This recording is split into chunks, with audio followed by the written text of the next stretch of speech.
Okay, the table shows the number of IGCSE and A-level exam passed by some university student.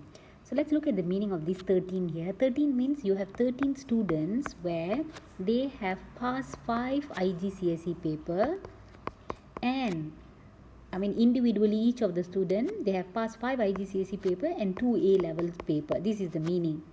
So when you look at this one here, there is one person here who has passed 9 IGCSE paper and 4 A-level papers. That is the meaning of the one. So now let's go and look at this. How do I find this? What do they want? They are telling the student that I am looking for pass less than 4 A-level paper.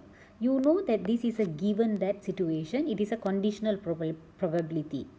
So where is this group of students where they have passed less than 4 A-level subject? So let's go and highlight that first. Isn't it here? So there are how many students here? You go and total this up. You will get 64. And then now from this 64 students, you have to find out the number of students who passed 11 papers collectively for IGCSE and A-level. So what does it mean? Let's go and find. Collectively, yeah. So there is a student here who passed 8 IGCSE paper, and then this one passed 3 A-level paper. So there are how many students here? 6 students. Another scenario of getting the 11 would be taking 9 IGCSE and 2 A-level papers. So 2 more students here. So of the 64, you know that 8 satisfy the condition. So the probability is 1 over 8. Similarly, now for the other one. So they are telling number of students who pass more than 10 papers collectively for IGCSE and A-level. So that is your condition now. So can you go and find where is that particular condition? You highlight.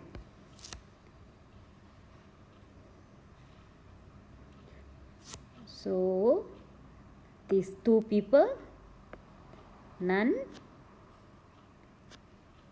8 plus 3, look at this, 8 plus 3, I get 11 subjects collectively passed. So how many people? 6. So I can take this. So these are your pool now. And then this one, all of this. And this portion here. So how many students who pass more than 10 papers collectively for IGCSE and A-level? You go and add that, what will you get?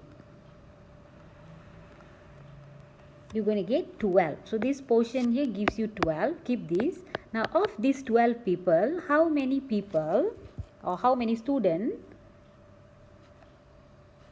when you take the number of IGCSE paper passed and when you minus the number of A-level papers passed, you must get more than 5.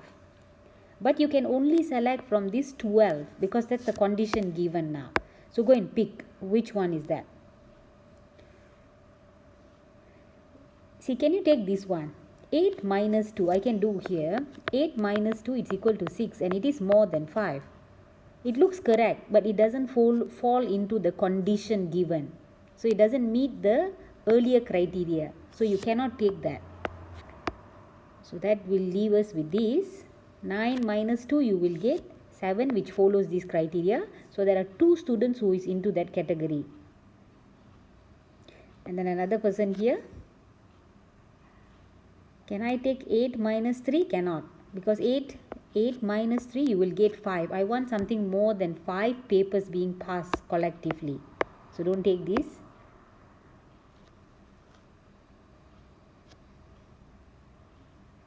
So that's all.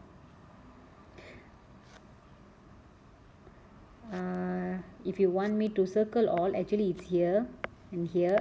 They have no value. There is no student over here, so you don't have to worry. So the answer for this is going to be 2 plus 1 is 3, 3 over 12, which is 1 over 4. Now let's go and look at part B here. So in part B, what are they saying? In part B, they're saying 6 students who all have at least 3 A-level passes are selected at random. So where is that? Can you go and highlight for me? They must pass at least 3 A-level subject. More or equal to 3. So all of these. So there are how many students here who followed this condition? Pass at least 3 A-level subjects. So you can go and count. You're going to get n equals to how many? You will get 34 here. But how many students are you choosing of the 34? You need to select 6 students. Do you know who is the 6th student? We are quite unsure. Okay, let's read what the question wants. It says find the greatest possible range. Range means what? Maximum minus minimum. And you are looking for the greatest range of the total number of IGCSE passes that they could have.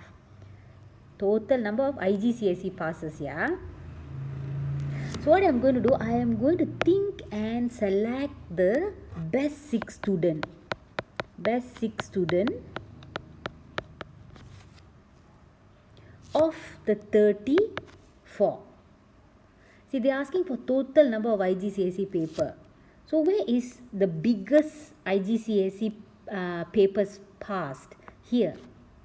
There is one student here who passed 10 IGCSE papers. He will contribute the highest number. Who is the next person? There is the other person here, this student here passed 9 IGCSE paper in total. So you need to select the best 6 students. Who are the best? This student here, this guy here, and then this person here. Since you are looking for the best 6 students with greatest total of IGCSE passes, you just pick 3 students from here.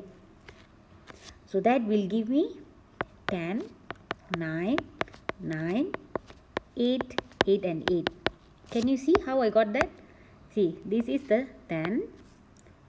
This is the student who passed the 9.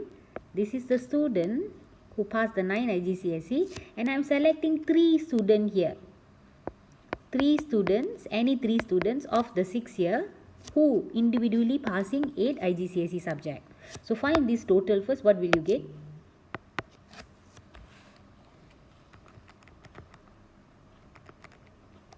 $52. So that covers for the maximum. Now you think for the minimum part. Who is the worst? I mean, not to say worst, but the lowest. Worst 6 students. From where will you pick? From where? Of course, the lowest IGCSE passes is 5 papers. So you just pick 6 students from that, where each student only passing 5. 30. Therefore, answering the question, your range is going to be 52 minus 30, which is 20.